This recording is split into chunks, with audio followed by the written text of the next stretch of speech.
너희는 50년째 해를 거룩하게 하여 그 땅에 있는 모든 주민을 위하여 자유를 공포하라.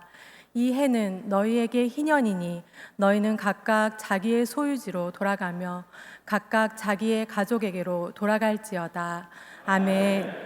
희년의 해를 맞이하여 교회 표어를 제창하시겠습니다. 시작. 성령의 긍휼로 아픔이 회복되고 묶인 데서 풀려나고 자유를 선포하는 교회. 할렐루야.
더욱더 힘차게 박수 치시면서 함께 주님의 나심을 찬양하며 나아갑시다.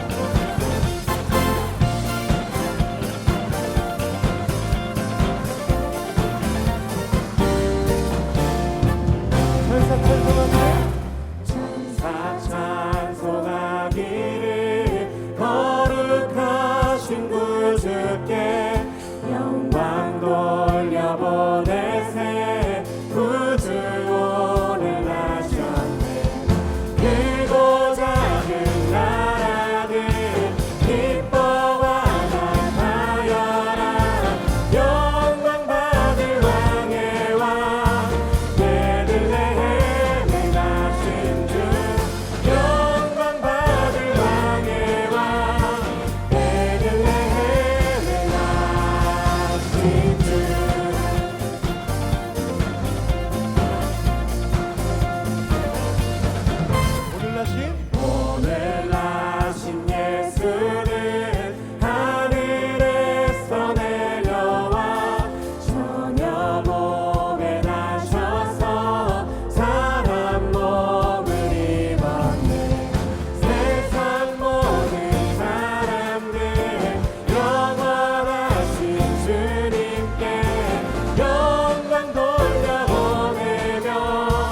박수 함께 올려드립시다. 할렐루야.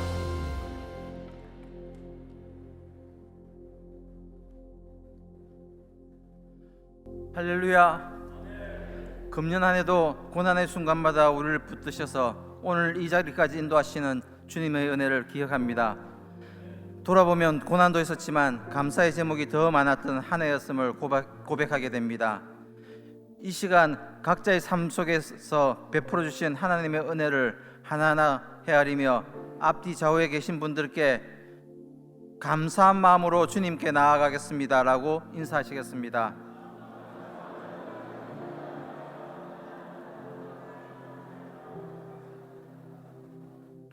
기도하겠습니다. 한 해의 끝자락에 주님의 날을 맞아 우리의 발걸음을 예배의 자리로 인도해 주심을 감사드립니다. 오늘 이 시간이 무뎌졌던 우리의 마음을 깨우시고 영혼 깊은 곳을 만지시는 은혜의 예배로 인도하시는 주님의 사랑을 찬양합니다. 금년 한 해 동안 기쁨의 날도 있었고 눈물과 고난의 사건도 있었으나 그 모든 순간 속에서 우리를 놓지 않으시고 끝까지 인도하신 하나님의 은혜를 고백합니다. 감사할 줄 몰랐던 우리에게 고난을 통하여 너무나도 많은 감사의 제목을 깨닫게 하시고 절망이 아니라 하나님을 발견하게 하신 은혜를 감사합니다. 주님께서 저희를 인도하실 새로운 시간을 맞이할 새해를 기다리며 지난 주일 입문회의를 통하여서 임마누엘 재단에서 헌신을 감당할 지체들을 예비하시고 세워주심을 감사합니다. 보라 내가 새 일을 행하리니 이제 나타낼 것이라 하신 말씀을 붙들고 하나님이 예비하신 새해의 기쁨을 기대하며 사명과 헌신을 감당하게 하여 주시옵소서. 또한 이 시간에도 선교지에서 복음만을 붙들고 평생을 드리며 헌신하시는 선교사님들과 섬기시는 모든 선교의 현장 위에도 주님의 은혜를 더하여 주시옵소서. 지치지 않게 하시고 낙담하지 않게 하시며 전하는 복음마다 생명의 열매가 맺히고 선교지마다 기쁨의 소식이 끊이지 않게 하여 주시옵소서. 지금도 이 시간 병상에서 고통 중에 있는 환우들과 그 곁을 지키며 함께 아파하는 가족들을 주님의 긍휼의 손으로 안아 주시옵소서. 여호와는 마음이 상한 자에게 가까이 하시고 구원하시는도다 하신 말씀이 오늘 환우들과 가족들의 심령 가운데 살아있는 위로로 임하게 하여 주시옵소서. 이 시간 말씀을 전하시는 담임 목사님께 성령의 능력으로 입혀 주시어 선포되는 말씀이 하나님께서 이날을 위해 예비하신 살아있는 말씀으로 전해지게 하옵소서. 그 말씀을 통해 흔들린 우리의 믿음이 회복되며 극심한 고난으로 기도하는 성도들의 간구에 주님의 세미한 음성을 듣는 기적 같은 역사가 이 예배 가운데 일어나게 하여 주시옵소서. 평생 주님 사명 향한 거룩한 열정으로 사역을 감당하신 원로 목사님을 감사로 기억합니다. 영적 능력과 강건함과 새 힘을 다하여 주시고 거룩한 영향력을 끼치시는 하나님의 사자로서의 삶으로 인도하여 주시옵소서. 주님 한 해 동안 교회를 위해 말없이 헌신하고 봉사한 모든 지체들을 주님께서 친히 기억하여 주시옵소서. 너희 수고가 주 안에서 헛되지 않는 줄 압니다 하는 주님의 약속이 말씀이 헌신을 감당한 성도들의 삶 가운데서 위로와 기쁨으로 나타나게 하여 주시옵소서. 오늘 이 예배 가운데 울려지는 찬양대의 찬양을 받아 주시옵소서.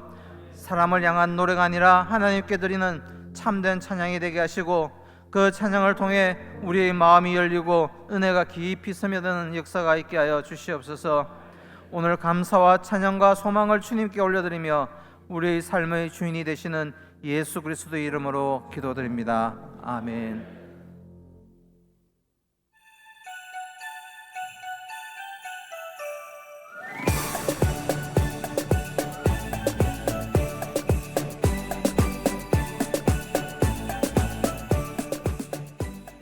메리 크리스마스! 세상을 뚫고 이 땅 가운데 오신 예수님 사랑을 생각하며 한 주간 소식을 전해드립니다. 먼저 성탄절 예배 안내입니다. 크리스마스 당일 25일 목요일이에요. 성탄절 축하 음악 예배로 오전 9시와 11시에 드립니다. 그리고 성탄절 11시 예배 후에는 성례식이 진행될 거예요. 참, 25일에는 새벽 예배가 없으니 참고해주세요. 그리고 성탄절에 드려지는 감사헌금은 군성교와 어려운 이웃을 돕는 데 사용됩니다. 성탄의 기쁨이 나눔으로 이어질 수 있도록 정성을 다해 준비해야겠습니다. 오늘 저녁 예배는 교육부 성탄절 축하 예배로 드립니다. 영아부 동생들부터 중고등부 언니 오빠들까지 온 마음을 담은 축하 예배를 준비했습니다. 가족들, 이웃들과 함께 오세요. IMC 연합속회 안내입니다. 23일 화요일 오전 10시 30분 예루살렘 성전에서 속장님들과 모든 성도님들이 함께합니다. 2026년 교회 달력이 나왔습니다. 책상 위에 놓는 근사한 탁상 달력인데요. 속장님들을 통해 배부합니다. 벽걸이 달력이 필요하신 분은 2층 사무실에서 직접 수령하실 수 있습니다. 2026년 찬양대와 교사로 봉사하실 성도님들을 모집합니다. 신청은 2층 사무실에서 받습니다. ISES 영어학교 2026년 1학기 등록 안내입니다. 유치부부터 초등학교 6학년까지 대상이며 학년별로 수업이 진행됩니다. 영어로 드리는 예배, 쿠킹과 크래프트 활동 등 다양한 컨텐츠를 더한 영어 수업으로 오늘과 다음 주 주일 교회 1층 로비 ISS 접수처에서 등록받습니다. 자세한 문의는 주보를 참조해주세요.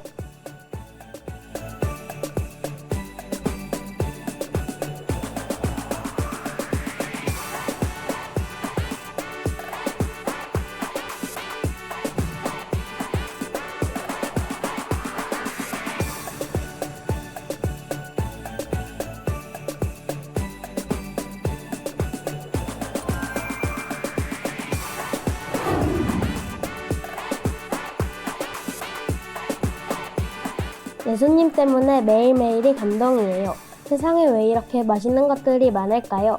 급식에서 제가 좋아하는 메뉴가 나오는 날은 예수님이 영양사 선생님으로 오신 것 같다니까요. 진짜 그렇게 생각해? 에이, 아니지. 이 오빠를 뭘로 보고. 그치, 깜짝 놀랐네. 오늘이 조금 더 특별해지고 매일이 감동일 수 있는 이유는 예수님입니다. 저희는 오늘 밤 예수님 생일 선물 드리러 출발합니다. Let's IMC!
여러분들 반갑습니다. 우리 힘차게 인사하시죠. 샬롬 임마누엘. 네, 감사합니다. 오늘 우리 아버님 찬양대들도 너무 은혜롭게 찬양을 잘하셨어요. 고요한 밤 거룩한 밤, 그죠? 아주 근데 예술적으로 마지막에는 그 피아니심으로 이렇게 끝나는 걸로 네, 너무 잘하셨어요. 네, 은혜가 넘칩니다. 이 축제 절기에 열심히 불러도 괜찮은 그런 찬양들이 있어요, 그죠? 그러니까 열심히 우리 주님 나심을 찬양하면서 기쁨을 함께 올려드렸으면 좋겠습니다. 우리의 찬양받으 주님께 영광의 박수 올리겠습니다. 할렐루야. 제가 여러분들한테 영상 하나 보여드리려고 그래요. 영상 하나 보여주세요. 예.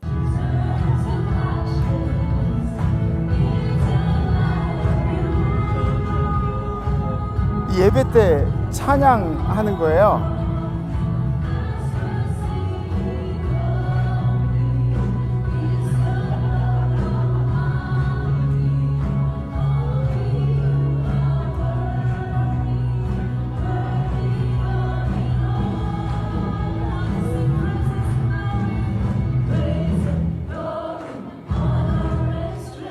네, 여러분들 예배 드릴 때 얼마나 흥이 넘치게 찬양해야 되는지 아시겠죠, 그죠? 그래서 이게 저도 그게 힘들어요. 설교하기 싫은 날 설교하는 게 제일 힘들어요. 근데 우리 주님께 예배 드리는 모습은 내 감정하고 상관없이, 내가 어떤 마음이든지 상관없이 주님이 기쁘시게 올려드려야 되는 게 예배입니다. 네, 그러니까 여러분들 예배 때 신나게 찬양하시고 열심히 기도하시고 말씀 드릴 때도 입을 크게 벌려서 아멘 아멘 하시고, 그래서 주님께 우리 영광 돌리시기를 간절히 소망합니다.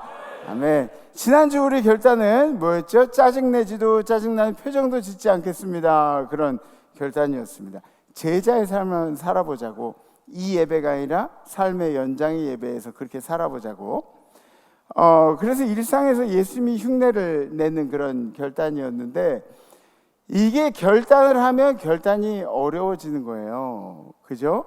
하지 않았을 땐 모르는데 평소에는 아무 생각 없이 살다가 결단을 하고 나면 잠깐이라도 그 결단에, 머릿속에 그 결단 생각이 나기 때문에 그래서 더 어려워지는 것 같아요.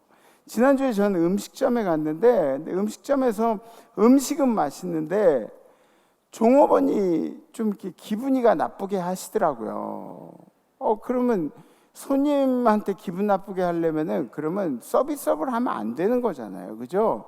그 서비스 때문에 돈을 버는 직업인데. 근데 제가 거기다 대고 막 큰 소리 치면서 당신 말이야 그러면은 송파의 모 교회 목사 갑질 의혹 뭐 이런 거 생길까 봐 그래서 얼른 돈만 내고 그러고 왔어요. 교회 주변인데 궁금해요?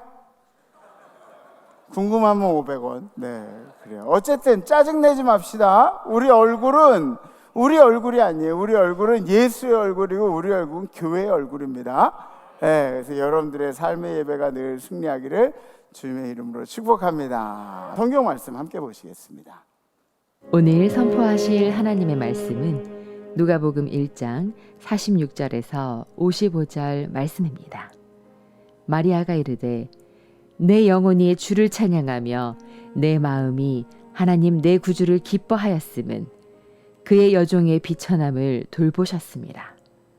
보라, 이제 후로는 만세에 나를 복이 있다 일컬으리로다. 능하신 이가 큰일을 내게 행하셨으니 그 이름이 거룩하시며 긍휼하심이 두려워하는 자에게 대대로 이르는도다. 그의 팔로 힘을 보이사 마음의 생각이 교만한 자들을 흩으셨고 권세 있는 자를 그 위에서 내리치셨으며 비천한 자를 높이셨고 줄이는 자를 좋은 것으로 배불리셨으며 부자는 빈손으로 보내셨도다. 그 종 이스라엘을 도우사 긍휼히 여기시고 기억하시되 우리 조상에게 말씀하신 것과 같이 아브라함과 그 자손에게 영원히 하시리로다 하니라. 아멘. 아멘. 이 누가복음은 다른 복음서랑 성격이 조금 달라요. 진실성이나 복음의 본질이 다른 것이 아니라 이 글을 쓴 누가의 시선, 그렇죠? 누가가 어떻게 바라보느냐에 따라서 조금 다르게 표현이 되기도 한다는 거죠. 그래서 예수를 어느 방향에서 바라보았는가? 우리도 그렇잖아요. 송아지를 뒤에서 보면 뭐만 보여요? 엉덩이? 꼬리라 그러려고 그랬더니 엉덩이라 그래요. 엉덩이. 그러면 송아지를 앞에서 보면은 뭐가 보여요? 뿔? 난 눈망울이라 그러려고 그랬더니 뿔이라 그러는. 네. 어쨌든 그렇게 송아지도 보는 방면에서 다 다르게 이제 보입니다. 마찬가지로 복음서의 저자들도 자신의 관점에 따라서, 자신의 직업에 따라서, 자신들이 가지고 있는 생각이나 사상에 따라서 이 성령의 도우심으로 성경을 기술했는데 각각 조금 더 다른 표현들이 생길 수가 있다는 것이죠. 누가복음하고 사도행전하고는 누가 기술했을까요? 어떻게 하셨어요? 네. 갑자기 이런 질문하면 떨려요. 막 이거 근데 아는데 얘기했다가 틀리면 완전 망신이잖아요. 그게 되게 조심스러운데 누가라고 그렇게 얘기하시는데 정답은 바울의 동역자였던 의사 누가였습니다. 그럼 누가복음이니까 누가가 썼겠지. 누가복음을 누가 썼겠어, 그죠? 예수가 이제 예수님이 볶음밥을 이렇게 드시다가 너무 맛있어가지고 뭐라 그러셨냐면 누가볶음 그랬대요. 재밌어요? 네, 그래요. 누가볶음. 누가의 성향은 이렇습니다. 메시지를 전하는 데 있어서 자신을 철저하게 배제시켰습니다. 그 당시에 의사라 그러면 조금 이렇게, 그죠? 우쭐댈 수도 있는데, 그리고 내가 글도 잘 쓰고 그러면 우쭐댈 수도 있는데 자신을 철저하게 배제시키고 자신이 드러나지 않아야 하는 겸손한 태도를 고집하면서 성경을 썼다는 거죠. 나는 증언자이지 주인공이 아니다라는 거예요. 우리도 우리 간증을 할 때 우리 자신이 커 보이게 간증을 하면 안 돼요. 모든 것이 하나님의 은혜입니다. 이게 간증자의 자세라는 거예요. 나는 증언자예요. 주인공은 내가 아니에요. 주인공은 누구예요? 그렇죠. 예수님, 우리 하나님이 주인공이시라는 거죠. 누가복음을 쓸 때 관찰자형이고 분석가형으로 누가복음을 썼대요. 그러니까 이 누가라는 사람은 의사라는 직업에 맞게 감정보다는 사실에 기반해 가지고 사실을 중요하게 생각하면서 누가복음을 기술했다는 거예요. 그러니까 감동을 정리한 사람이 아니라 검증된 은혜를 정리한 사람이다. 아멘? 네, 검증된 은혜를 정리한 사람이다. 의사니까 이 누가가 굉장히 예민했던 부분이 있어요. 어디냐면 생명이에요. 생명. 사람의 생명에 대해서 굉장히 민감하게 그렇게 생각을 했죠. 고통하고 병 이런 것들에 대해서 누가복음은 굉장히 함께 이 마음을 공유하면서 쓴 부분들이 있어요. 그럼 누가가 생각한 이 치유의 대상은 누구인가? 에? 누가가 생각한 이 아픔의 대상은 누구인가? 첫 번째는 이제 육체적 병의 소유자라는 거죠. 두 번째는 사회적인 소외의 경험자, 사회에서 소외받았던 사람들. 그리고 세 번째는 영혼의 상처로 인해서 영적으로 방황하는 사람들, 막 이 가야 될 길을 알면서도 글로 못 가고 막 방황하던 사람들. 게다가 이 성경학자들의 견해는 누가를 유대인으로 보질 않았어요. 누가를 이방인으로 보는 견해가 많았습니다. 그러니까 당연히 누가의 눈에 들어온 것은 멀쩡하게 잘 살고 있는 유대인들이 아니라 그 기득권을 가지고 있던 사람들이 아니라 아프고 힘없고 소외받은 사람들, 그런 사람들이 누가의 눈에 훨씬 더 많이 들어왔다는 거죠. 예를 들면 이런 사람들이에요. 사마리아인. 사마리아인은 유대인들로부터 개만도 못한 종자들이라 그런 표현들을 썼어요. 개만도 못한 종자들. 또 이방 백부장 나오죠. 유대인하고는 거리가 멀지만 이 사람은 주님을 생명의 주관자로 고백했던 사람이에요. 세리도 나오죠. 세리. 매국노로 사람들이 막 지탄받았던 사람들. 그러니까 우리 그 일본 사람들은 일본 사람들이 우리 점령했을 때 그때 완장 채워줬던 사람들, 이런 사람들이 세리 같은 사람들이었다는 거예요. 그러니까 사람들의 지탄을 받던 죄인들, 다른 이들을 어렵게 만든 사람들, 이런 사람들을 이제 그냥 그대로 나락으로 떨어뜨린 게 아니라 이 사람들을 복음의 중심 무대로 올려놓은 거예요. 누가는. 에? 우리는 다 떨구고 절로 치워내고 그럴 사람들을 다 모아가지고 복음의 중심 무대로 이렇게 딱 올려놓은 거예요. 그래서 누가복음이 강조하는 바가 있습니다. 율법보다는 은혜, 자격보다는 부르심. 야, 이렇게 하는데 안 따라하는 사람들이 있다고? 다시. 율법보다는 은혜, 자격보다는 부르심, 행위보다는 긍휼. 그죠? 누가복음에서 강조하고 있는 게 이 부분들이에요. 누가가 오늘 마리아 찬가를 기록한데도 그 당시에 당연스럽게 소외받던 계층인 시골 가난한 힘없는 여자에게서 만민을 구원할 구원자가 나온다. 이 말씀을 이제 메시지를 전하고 싶었던 게 이 누가의 복음이었죠. 이렇게 나오죠. 오늘 본문에 마리아가 이르되 내 영혼이 주를 찬양함은, 내가 주님을 찬양하는 것은 내 마음이 하나님 내 구주를 기뻐하였음은 그의 여종의 비천함을 돌보셨음이라. 보라, 이제 후로는 만세의 나를 복이 있다 일컬으리로다. 마리아가 오늘 마리아 찬가 중에 자신의 삶이 기구했는데 예수를 잉태함으로 인해서 보상을 받았다는 의미가 이 말씀 가운데 이제 들어있어요. 여러분들 한번 생각해 보세요. 인생에 보상을 받으면 얼마나 좋겠어요. 보상받는 것만큼 이제 기분 좋은 게 어디 있어요. 우리도 여러분들 그렇죠. 우리도 보면은 어떤 사람은 고생을 엄청나게 많이 했는데 근데 나중에 보상받는 경우가 있어요.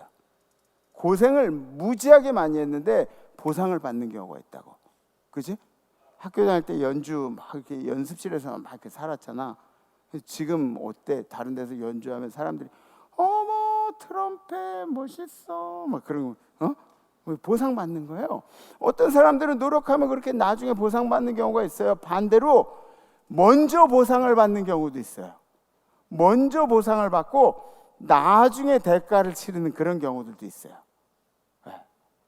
우리 김봉택 장로님 같은 경우에는 먼저 고생을 엄청 많이 하시고 지금 샬롬 엔지니어링이 얼마나 세계적으로 전 세계의 철도에 관련된 것들 막 관련돼 가지고 일을 하거든. 막 우리 선교지까지 막 탄자니아, 인도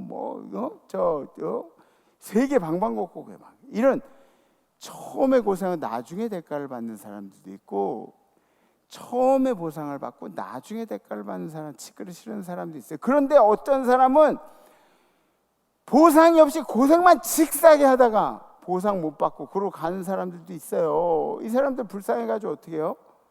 근데 걱정 마세요. 팔복에 뭐라고 기록되어 있냐면 천국이 저희 것이며. 아멘? 그래서 우리의 가장 큰 보상은 구원이에요. 구원. 날마다 구원을 위한, 구원 받은 자로서의 삶을 살아가는 게 그게 중요한 거란 이야기예요. 누가복음에 이렇게 나와 있죠. 능하신 이가 큰 일을 내게 행하셨으니 그 이름이 거룩하시며 긍휼하심이 두려워하는 자에게 대대로 이르는도다. 그의 팔로 힘을 보이사 마음의 생각이 교만한 자를 흩으셨고 권세 있는 자를 그 위에 내리치셨으며 비천한 자를 높이셨고 줄이는 자를 좋은 것으로 배불리셨으며 부자는 빈손으로 보내셨도다. 예. 여기서 부자가 그래야죠. 부자를 죄인 취급을 하는데 아니에요. 부자라는 것은 여기서 기득권자들을 얘기하는 거예요. 기득권자들인데 사람들을, 약한 사람들을 돌보지 않는 그런 사람들을 얘기하는 거죠. 근데 보세요. 어디 그 시대에 여자가 이러면 여자는 뭐 하는 거야? 밥이나 하고 빨래나 하는 게 여자 아니에요? 지금은 이런 얘기 하실 분들 없죠. 그죠? 근데 그 당시에 여자 역할이 밥이나 하고 빨래나 하는 게 그 여자의 역할이지. 여자가 무슨 말이 이렇게 많어. 그런 시대에 심판이, 기득권자들에 대한 심판이 여자의 입에서 나온 거지. 여자 입에서. 그의 팔로 교만한 자들을, 또 권세 있는 자들을 꺾으셨다. 그리고 비천한 자에게 줄인 자를, 비천한 자를 주님이 품어주셨다. 주님은 약자들과 소외된 자들과도 함께 하실 것입니다. 그런 메시지죠. 그러니까 성경에 유대인들을 주류로 하는 성경에서 그런 복음들도 많이 있지만 그 중에 한 명은 약자들에 대한 이 밸런스 있는 복음을 성경에도 이렇게 밸런스 있게, 균형 있게 그렇게 전한다는 것을 이제 알 수가 있습니다. 그렇다면 마리아 찬가가 유명한 이 위대한 이유가 뭔가? 마리아 찬가, 첫 번째는 뭐냐면 여인의 입에서 나온 신학적이고 공의적인 선언이었다. 여인의 입에서 나온. 1세기 유대 사회에서는 젊은 여성, 더구나 가난한 시골 처녀의 말 한마디가 신학적인, 또 하나님의 공의를 나타내는 그런 권위를 갖기가 어려웠습니다. 그러니까 누가 보든 안 보든 마리아는 그렇게 얘기한 거예요. 그런데 이 마리아 찬가는 하나님께서 역사를 어떻게 뒤집어 놓으실지를 이야기하고 있죠. 혁명 같은 단어를 쓰고 있어요. 하나님의 구원에 대한 해석을 이 시골 여자가 하고 있습니다. 시골 아낙네가 하는 이야기치고는 굉장히 파격적인 메시지가 그 안에 들어있었다. 그래서 이제 위대하다고 얘기하는 거예요. 두 번째 뭐냐면 전통적인 권력 질서를 뒤집는 위험한 노래였다. 그래서 마리아 찬가의 내용을 이렇게 들어보면은 어휘들이 상당히 도전적이에요. 그리고 전복적이고 막 뒤집는 그런 언어들이, 이 의미들이 많이 담겨져 있어요. 예를 들어서 권세 있는 자를 그 위에서 내리치셨으며, 그리고 비천한 자를 높이셨고 줄인 자를 좋은 것을 배부르셨, 부자는 빈손으로 보내셨도다. 굉장히 전복적. 이게 내려간 사람 올려놓고 올라 있는 사람 내려놓는 그런. 실제로 여러분들 이 말씀은 라틴 아메리카는 그 천주교 나라들이잖아요. 천주교 나라들인데 라틴 아메리카의 그런 어떤 군사 정권에서는 천주교 국가임에도 불구하고 이걸 못 읽게 했대요. 굉장히 혁명적이니까 이런 혁명적인 복음들을 받아들이면 안 되니까 그런 것들을 하지 못해요. 혁명적인 텍스트 오브 레볼루션, 그렇게 분류되기도 했다는 것이죠. 충분히 정치적으로 이제 위험한 일이었음에도 불구하고 마리아는 그렇게 주님을 찬양했다. 세 번째, 하나님의 구원이 내면에만 머물러 있지 않음을 선언했다. 마리아가 그 당시에 이제 종교인들, 유대인들은 어떻게 표현을 했냐면 개인의 경건을 중요하게 생각했어요. 그리고 율법 준수를 중요하게 생각했고 내적 의로움 이런 것들이 밖으로 드러나는 것이 없고 속에서만 중요한 것으로 그렇게 생각을 했습니다. 그런데 마리아는 하나님의 은혜는 겉으로 표현된다고 이렇게 표현을 한 거예요. 하나님의 은혜는 겉으로 드러난다. 마리아 찬가가 이제 눈에 보이지 않는 믿음의 결과물에 대해서 마리아 입으로 이제 겉으로 드러낸 거죠. 경제적으로, 그죠? 줄이는 자, 부자 이렇게 경제적으로 표현을 했죠. 또 사회 신분적으로는 비천한 자, 그리고 권세 있는 사람들. 역사적으로는 아브라함의 언약을 얘기하면서 이런 것들이 겉으로 이제 드러날 것이다. 하나님께서 구원을 밖으로 드러내셨다. 아멘. 네 번째, 마리아 찬가의 이 위대한 점이 뭐냐면 아직 오지 않은 일에 대해서 미리 이루어진 것처럼 믿음의 눈으로 고백을 했다는 겁니다. 여러분들 가능성이 없다고 생각하는 거에 대해서 믿음의 눈으로 고백하는 게 쉬워요? 쉽지가 않아요. 이게 되지도 않을 일 같은데 내 믿음으로 이거 됩니다. 하나님께서 해주십니다. 이렇게 고백하는 게 쉽지가 않아요. 근데 보세요. 마리아는 성령이 잉태하게 하시고 그리고 구원을 위해 준비된 예수를 자기의 아들로 보는 것이 아니라 믿음의 눈으로 구원자 예수로 보는 것이죠. 믿음의 눈이라는 게 중요한 거예요. 여러분들 삶에도 믿음의 눈으로 고백할 수 있기를 간절히 기도합니다. 오늘 마리아 찬가를 배우면서 우리가 그 시대의 마리아 찬가를 듣고 그리고 지금 이 시대의 마리아 찬가, 아니 우리들의 찬가는 무엇이 되어야 할까를 고민하자는 것이 오늘 설교의 핵심이라는 거죠. 예수가 이 땅에 오시면 우리의 희년이 완성이 되는 거예요. 아멘? 우리 희년이 완성이 되는 거예요. 예수가 우리를 자유케 하시는 주체이기 때문에 누가 우리를 죄에서 구원하였냐? 누가 우리를 죄의 종된 상황 가운데 우리를 종의 멍에서 풀어주셨냐? 예수가 죄인인 우리를, 종에 매였던 우리를 자유하게 하시는 분이시기 때문에 예수가 우리 안에 오시면 그때부터 묶인 내가 풀림을 받게 됩니다. 아멘?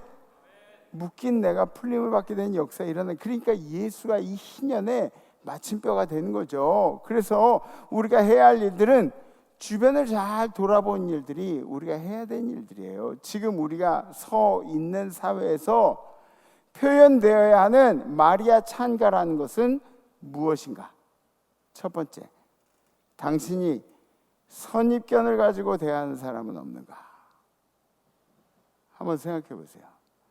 여러분들이 선입견을 가지고 대하는 사람들, 아니 매일매일 보는 사람들 중에도 선입견을 가지고 보는 그런 분들이 있지 않습니까? 선입견이 안 좋은 이유가 분명히 있습니다. 선입견은 진실을 왜곡시켜요. 진실을 보지 못하게 해요. 있는 그대로 못 보게 해요. 사람을 있는 그대로 못 보게 하는 게 이 선입견이라는 거예요. 그러면 이 선입견이 생기고 나면 관계가 좋아집니까? 관계는 무너질 수밖에 없어요. 선입견이 있으면. 가끔 그런 경우들이 있긴 해요. 내가 어떤 선입견을 가지고 그 사람을 이렇게 바라봤는데, 그러다가 계속 보다 보니까 오해가 풀린 거예요. 내가 가지고 이 선입견이 잘못된 거야.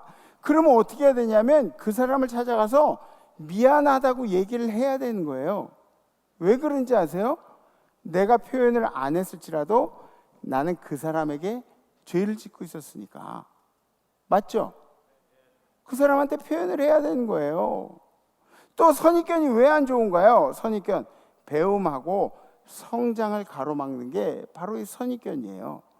그리고 가장 중요하게 선입견이 안 좋은 이유는 하나님이 여러분들을 통해서 일하지 못하게 하는 게 바로 이 선입견이라는 겁니다. 이미 내가 가지고 있는 생각 때문에 하나님이 나를 통해서 일하고 싶으신데 내가 움직이질 않는 거예요. 내가 가지고 있는 선입견들 때문에. 두 번째, 당신은 이기적인 생각으로 상대방을 대한 적이 없는가? 이기적인 생각으로 내 이득을 생각하면서 상대방을 대한 적이 없는가? 네. 이기적으로 산다는 게 뭐냐면 자기 돈을 아끼고 자기만 위해서 사는 그런 사람들도 꽤 이기적인 그런 느낌이에요. 그러니까 여러분들 크리스찬이면 요한의 슬레 목사님 뭐라 그랬냐면, 네 주머니가 회개 안 했으면 네 씀씀이가 어디로 쓰이는지 보면 네가 진짜 회개했는지 안 했는지 알 수 있다고 그렇게 얘기를 했어요. 그러니까 구두쇠가 되는 게 뭐 경제적으로 막 아끼고 이렇게 사는 게 크리스찬의 삶이 아니에요. 에? 그게 크리스찬의 삶이 아니라고. 베풀면서 살라고. 베풀면서 살라고. 예. 근데 이렇게 경제적으로 자기가 막 아웅다웅 사는 것도 이기적이지만 또 다른 이기적인 것도 있어요. 뭐냐면 제가 예전에 시골교회에서 이렇게 목회를 하는데, 근데 시골교회도 이제 저희 또래들 목사들은 까나잖아요. 그래서 이렇게 같이 밥을 먹는데 제가 식사비를 이제 먼저 냈어요. 그랬더니 선배 목사님, 한해 선배 목사님이 저를 찾아와가지고 그러시는 거예요. 저 때문에 우리 지방에 나눠내는 좋은 전통이 깨졌대요. 무슨 얘기인지 아세요? 제가 식사비를 이렇게 내가지고 우리 지방에 이렇게 서로 나눠낸 전통이 깨졌대요. 아, 그러면 드시지나 마시지.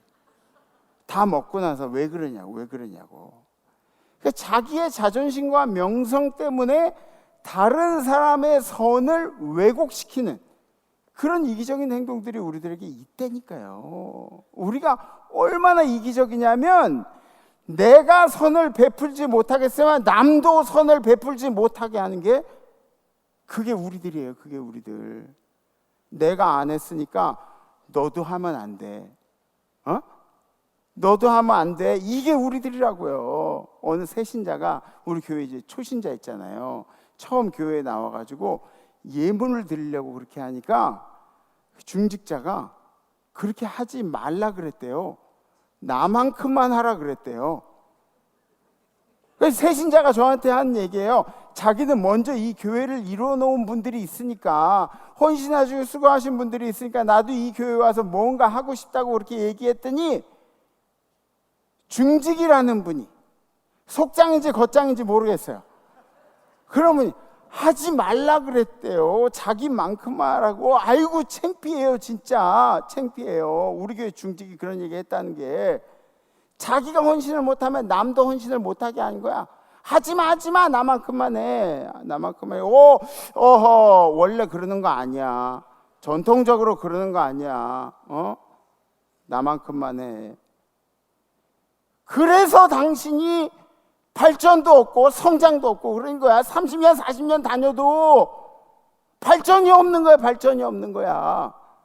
여기가 누구네 교회예요? 물론 여기는 주님의 교회입니다. 하지만 당신의 영혼을 담고 당신이 구원을 꿈꾸고 당신이 내세에 대해서 기대를 가지고 있는 곳이 바로 이곳이에요. 그죠? 하나님의 공의를 위해서 여러분들 많이 베풀고 사시고 칭찬 많이 하시고, 네. 아멘들 안 하시는 분들은 좀 뜨끔거리시는 거 계신가? 그런 건 아니죠. 기쁨의 생각을 하시면서 신앙생활 하시 주님의 이름으로 축복합니다. 세 번째, 당신이 차별하는 사람은 없는가? 여러분들이 차별하는 사람, 여러분들 머릿속에 가지고 있는 생각 중에 가난한 사람들, 또 아니면 가난하기 때문에 차별하기도 하는데 저 사람이 부자여서 차별하는 경우도 있어요. 무슨 얘기인지 아시죠? 에? 저 사람이 뚱뚱해가지고 차별하는 경우도 있는데 저 사람이 너무 잘생겨가지고 차별하는 그런 경우도 있어요. 그죠? 역차별의 경우. 근데 우리는 어떤 인생들이냐? 우리는 요셉과 같은 인생이 어떤 인생이에요? 요셉. 야곱이 요셉에게 유언하기를 시작. 요셉은 무성한 가지 곧 샘곁에 무성한 가지라 그 가지가 담을 넘었도다. 아멘. 다 뛰어넘, 담장도 뛰어넘고 세상의 모든 배리어를 뛰어넘는 그런 인성과 인품을 가져야 그게 바로 크리스찬이라는 거예요. 그죠? 물론 오해는 마세요. 성경이 우리의 기준입니다. 성경이 우리의 기준이에요. 차별을 뛰어넘는 데 있어서 여러분들이 조심해야 할 것들이 있어요. 조심해야 할 것들. 첫 번째 뭐냐면 차별을 뛰어넘는다고 해서 분노하거나 미워하면 안 된다는 거예요. 에? 공평하게 대한다고 그래가지고 내가 차별이 있는 사람들 없는 사람들 그래가지고 그거에 대해서 분노하고 미워하고 막 이러면 차별을 느낀다는 것은 분노한다는 게 아니에요. 마음에 분노가 가득하면 본질이 안 보여요. 다른 것들이 보이기 시작해요. 자꾸 자기 주장을 하다가 폭력적으로 바뀌어가는 게 바로 분노를 품게 되면 생긴 일들입니다. 여러분들 조심하셔야 돼요. 차별을 넘는다는 게 분노를 조정하는 게 아니라. 두 번째, 약자와 소수를 존중한다는 말이 나머지를 무시해도 된다는 말이 아니다. 무슨 얘기인지 아시겠어요? 우리가 약자와 소수를 존중한다 그래가지고 나머지 사람들을 무시한다는 게 아니. 착각하지 마세요. 예수는 약자만 사랑한 적이 없어요. 물론 이 약자를 이렇게 괴롭히면 니네 연자맷돌에 목을 매가지고 저 바다에 던져주는 거 그것과 마찬가지로 그렇게 말씀하셨지만 그렇다고 해서 예수님이 약자하고 강자하고 이렇게 나눠가지고 분리해서 사랑하신 분이 아니에요. 예수님은 모든 이들을 사랑하신 분이에요. 네. 이 사회가 인권에 취해서 언제부터 인권에 취해 있어요? 인권에 취해가지고 막 다수를 무시하고 소위 약자라고 하는 분들에게만 집중하는 경우들이 있다는 거지. 이게 역차별이에요. 다수를 생각하는 게 그게 이 민주주의의 특징이라는 거죠.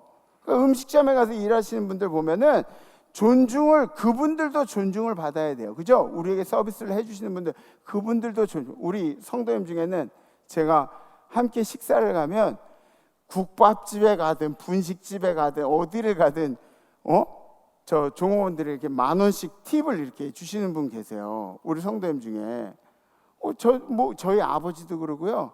또 우리 권사님들 중에도 그런 분들이 있어요. 저도 그분들 보면은 나한테 이렇게 고맙게 해주신 분한테 표현해. 저도 그렇게 해요. 근데 그분들도 존중을 받아야 되지만 돈을 내고 음식을 먹는 서비스를 받는 사람도 존중받아야 돼요. 무슨 말인지 아시겠죠? 에? 약자만 그러고 살 수가 없어요. 세금을 적게 내는 사람들, 그분들도 존중을 받아야 돼요. 근데 세금을 많이 내는 사람도 존중을 받아야 돼요. 무슨 얘기인지 아시죠? 예? 그럼 아멘 좀 해보세요. 아멘. 예. 모두 다 존중받아야 된다고요. 이 사회는 성소수자들 존중한다 그래가지고 기독교인들을 무시할 수 있는 겁니까? 예? 그렇게 해서 여러분들 세련된 척 하지 마세요. 성소수자들 무슨 인권을 존중해 이런 거 하지 마세요. 이런 거. 예? 그 사람들의 영혼은 사랑하겠지만 여러분들 그런 거 여러분들 입으로 표현하거나 그러지 마세요. 아니에요. 잘못된 거예요. 이상하죠. 차를 운전하다 보면은 그러면은 차로 한번 칠 테면 쳐봐라 그러고 길 걸어가시는 분들 계세요. 경험해 보셨죠? 안 비켜. 안 비키고 그리고 일부러 더 천천히 가고 막 이런. 전 애들한테도 그래요. 야, 차가 가다가 너를 위해서 서주면 그러면 인사라도 하고 지나가는 거야. 그게 배려야. 그게 배려야. 이런 식으로 이제 애들한테도 그렇게 교육을 해요. 근데 칠테면 차 막 달려오고 있는데 일부러 횡단보도 막 이렇게 쳐다보지도 않고 막 이렇게 건너가시 그런 분들도 있어요. 잘못된 거예요. 잘못된 거예요.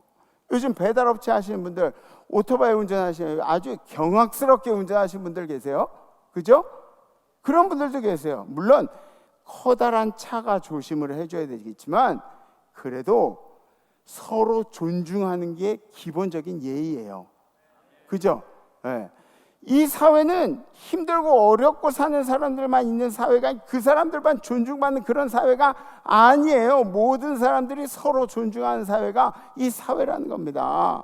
그러니까 차별받는 게 꼭 그렇게 힘들고 어려운 사람들을 뭐 차별한다, 그 사람들을 존중하는 사회가 아니라 역차별이 안 되게 조심하는 거. 차별을 받는다고 주장하다가 다른 이들의 권리를 침해하면 안 된다는 거죠. 아셨죠? 네. 세 번째, 약자와 소수를 대변한 척 자기의 이득을 챙겨서는 안 된다. 무슨 얘기인지 아시죠? 아주 남을 위한 척하면서 자기 명예 챙기고 자기 이득 챙기고 그런 사람들이 특히 정치인들 그런 사람들 많아요. 저 부동산에 대해서 어쩌고 저쩌고 막 이렇게 힘든 세월에 막 이렇게 얘기하면서 땅 이만큼 사는 사람들, 아주 남을 위한 척하면서 어느 국회의원은 약자 무슨 소수의 인권 이런 거 그런 거 얘기하다 코로나 때 자기 집 전세가 확 올렸다가 들킨 그런 국회의원들도 있어요. 그 사람이 차별금지법, 동성애법 이런 거 옹호하는 그런 발의한 사람이에요. 그 법 발의한 사람. 아주 해삼 멍게 개불 같은 놈이에요, 그냥. 진짜 그런 사람이 어딨어요. 우리 정치인들 막 약자 그러면 대변한다고 하면서 막 그런 사람들. 우리 국정감사 때 우리 장로님 막 잡은 사람들 막 이 잡듯이 잡은 그렇게 괴롭 탈탈 털은 그런 국회의원이 있어요. 근데 약자들 대변한다고 뭐 기업인들 이 잡듯이 잡았는데 얼마 전에 보니까 시계 받아 처먹고 돈 받아 처먹고 막 그랬어. 왜 처먹는다고 얘기하는지 아세요? 먹지 말아야 할 거 먹을 때 처먹는다. 이 뇌물하고 술은 처먹는다 그랬어. 처먹는다고 표현을 해요. 근데 저는 몰라요. 저는 다른 거랑 상관없이 우리 성도들한테 들이댄 놈들은 다 저한테 원수예요. 네. 그러니까 저한테 공정성을 얘기하고 형평성을 얘기하고 그러지 마요. 우리 성도들에 대한 이야기들은 이게 눈이 까지집혀가지고 잘 안 보이는 사람이지 저니까. 네. 예수님은 모든 사람을 차별 없이 대하셨어요. 모든 사람을. 그럼 왜 세리하고 아이들하고 여자들하고 죄인들하고 더 사랑하신 것처럼 그렇게 보여요? 언제 성경에 예수님이 그 사람들을 더 사랑하신다고 성경에 써 있어요? 언제? 어디에? 힘 있는 사람들, 힘 없는 사람들이 힘 있는 사람이 힘 없는 사람들을 무시하는 사회가 되다 보니까 내가 이들을 이렇게 귀중히 여기니까 너희도 귀중히 여겨야 된다 이렇게 표현하신 거예요, 예수님이. 그죠? 네. 예수님은 약자도 강자도 그 어떤 사람도 모두 다 사랑해 주신 분이에요. 모두 다 사랑해 주신 분. 기독교하고 다른 종교하고 다른 점들이 많은데 그 중에 이제 차별되는 이유가 분명히 있어요. 우리는 부활의 종교예요. 우리는 생명의 종교입니다. 생명의 종교예요. 죽었다가 살아나는 죽음의 권세를 이긴 종교가 우리예요. 우리. 대부분의 종교들이 깨달음을 보고 살아가요. 근데 우리는 구원을 보고 살아가요. 대부분의 종교는 깨달음, 해탈을 하고 득도를 하는 게 그게 한 단계 업그레이드된 삶이 되는 거예요. 그래가지고 우리는 헌금하면 지금도 1,000원짜리 막 이렇게 하고 1,000원짜리가 아주 그냥 거기 새겨진 분이 누군지 잘 모르겠는데 1,000원짜리 여러분들 요새 껌도 1,000원이 넘어요. 껌도. 예? 보세요. 불교 저기 절 다니시는 분들은 자기가 이제 돈이 생기면 절을 지어요. 절을 지어. 절을 지어. 해탈을 하고 득도를 하고 한 단계가 업그레이드 된다고 그렇게 살아가는 거예요. 그 도에 도달하기 위해서 무수하게 노력을 하죠. 하늘에 달린 별과 같은 깨달음을 얻기 위해서 열심히 달려가는 게 다른 종교들의 특징입니다. 근데 기독교는 어때요? 우리는 뭔가를 얻기 위해서 이렇게 달려간 적이 없어요. 그런 적이 없어요. 우리가 그런 적이 없어요. 대신 우리가 죄인 되었을 때 죄인된 우리에 대한 사랑을 확증하시기 위해서 전능하신 주님이 우리를 직접 찾아오셨어요. 이게 기독교의 독창성이고 이 기독교의 위대한 점이에요. 이게 우리는 그분의 긍휼과 자비로 종된 이 죄의 종된 그런 본성에서 깨어나서 그의 자비로 말미암아 자비롭지 못한 사람들이 의롭다 하심을 얻게 된 것이, 그것이 바로 우리 종교의 특징이에요. 우리 기독교의 특징이라는 거예요. 우리는 가장 위대한 주님을 믿고 있는 겁니다. 그 예수가 찾아오신 날이 바로 이번 주입니다. 이번 주. 그래서 이번 한 주도 여러분들 안에 진정한 자유가 있기를, 주님의 이름으로 기도하겠습니다. 결단하시겠습니다.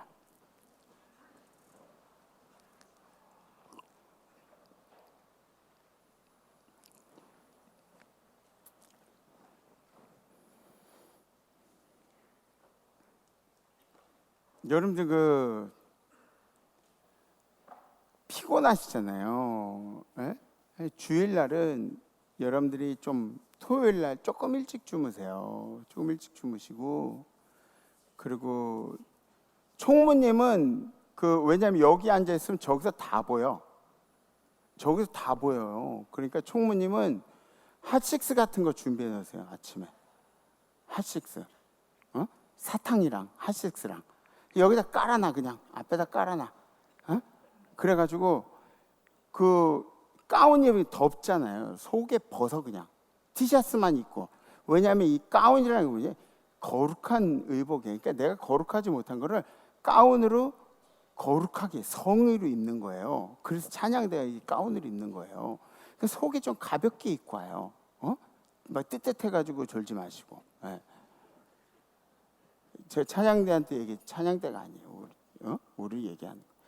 지난주에 저희 청년이 킹 오브 킹스 영화 전시회 티켓을 주셔서, 그래서 저희 직원 모두가, 목회자가 가가지고 킹 오브 킹스 전시관, 영화 전시관에 가가지고 이제 바라보고 구경하고 점심 먹고 그리고 돌아온 일이 있어요. 가서 보니까 조각도 해놓고 뭐 말씀 구절도 있고 영상도 이렇게 해놓고 뭐 그랬더라고요. 한번 보여주세요. 그림이 이거 그림. 그리고 이건 우리 집사람이에요. 그다음 예수님 손도 이렇게 애니메이션이니까 이렇게 저기서 이게 세로야. 이게 원래 이거 가로가 아니라. 그리고 발을 씻기시고 저 위에 영화에 나온 것처럼 제가 신발을 신고 있던 게 좀 모순이네요. 네. 그래요. 그리고 가시관도 이렇게 있고, 또 이건 뭐냐면 베드로가 이제 물속에 빠진 거예요. 근데 예수님이 저렇게 물속에 손을 내밀어 주시는 거죠. 네. 그렇죠? 근데 이렇게 구경할 게 이렇게 많아요. 구경할 게 많은데 중간에 문이 두 개가 나오더라고요. 문이. 한쪽 문에는 뭐라고 나와 있냐면 나는 상처를 받은 적이 있습니다. 그리고 또 다른 쪽에는 나는 상처를 준 일이 있습니다. 그죠? 두 문 중에 한쪽으로 가는 거예요. 한쪽을 선택해서 지나가야 하는 건데 잠깐 이렇게 망설여지는 거예요. 나도 상처받은 사람인데, 그리고 내가 상처를 준 일도 있고. 여러분들 같으면 어떻게 하시겠어요? 제가 어느 쪽으로 갈게요? 잠깐 망설여지는 거예요. 막 사람이 영화 관람 그거 전시회 왔다가 갑자기 막 진지해진 거예요. 진지해진 거예요. 에? 물론 내 마음속에 상처받은 흔적도 있겠지만 도저히 상처받았다는 쪽으로 못 가겠더라고요. 그 상처를 준 일이 있습니다. 그 문으로 이제 들어간 거죠. 그때 거기 이렇게 나오더라고요. 누구에게 상처를 줬냐고.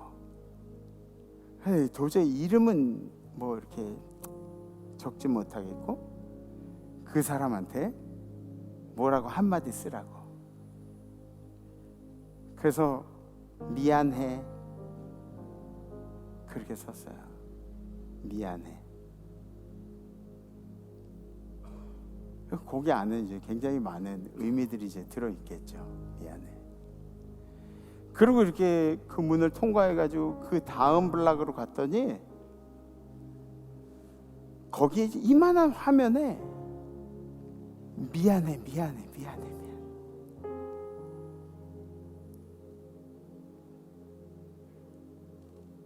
내가 쓴 글이 미안해. 글자가 계속 나오더라고요.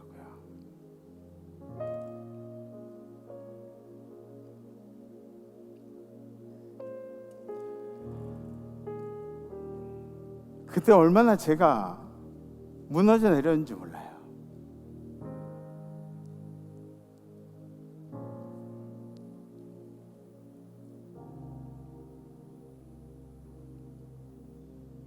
막 펑펑 울고 싶더라고요. 펑펑 울고 싶더라고요.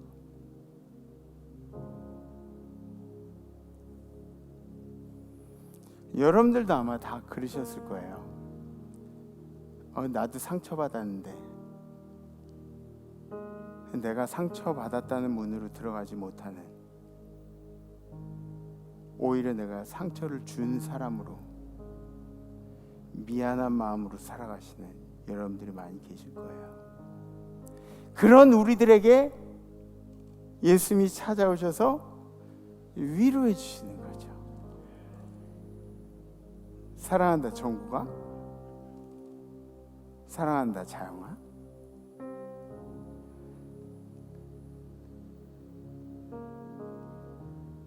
사랑한다 환경아, 사랑한다 희환아.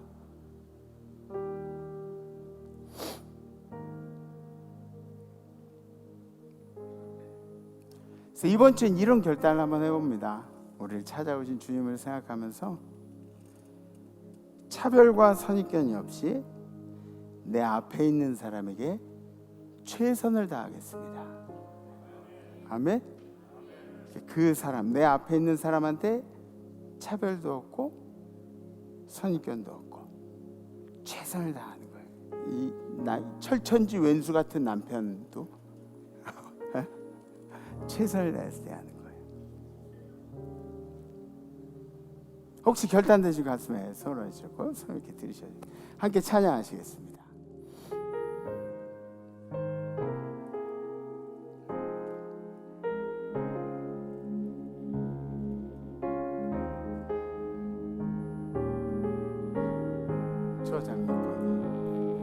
저 장미꽃 위에 있을 아직 맺혀 있는 그대, 귀에 흐르는 이 소리 들리니 충성 분명하다. 주님 나와 동행을 하면서 나를 친구 삼으셨네. 우리 서로 받은 그 기쁨 하나 둘셋 둘둘 알 사람 없도다. 그 청한 주의 음성 웃는 새도 잠잠케 하며 내게 들리던 주의 음성이 내 귀에 쟁쟁하라.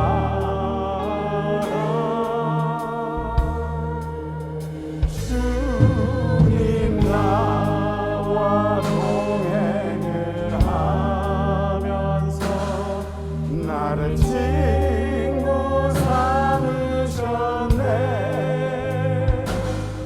우리 서로 받은 그 기쁨을 알 사람이 없도다.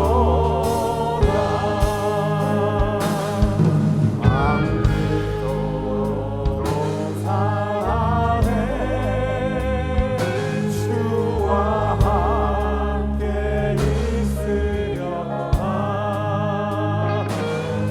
그대로 세상에 나를 받아서 날 바라며 하신다.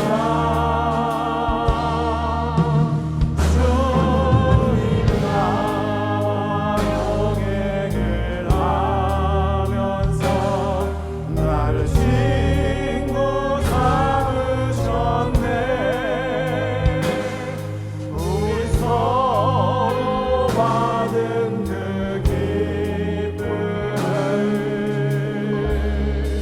알 사람이 없도다. 주님 나와 동행을 하면서 나를 친구 삼으셨네. 우리 서로 받은 그 기쁨을 알 사람이 없도다.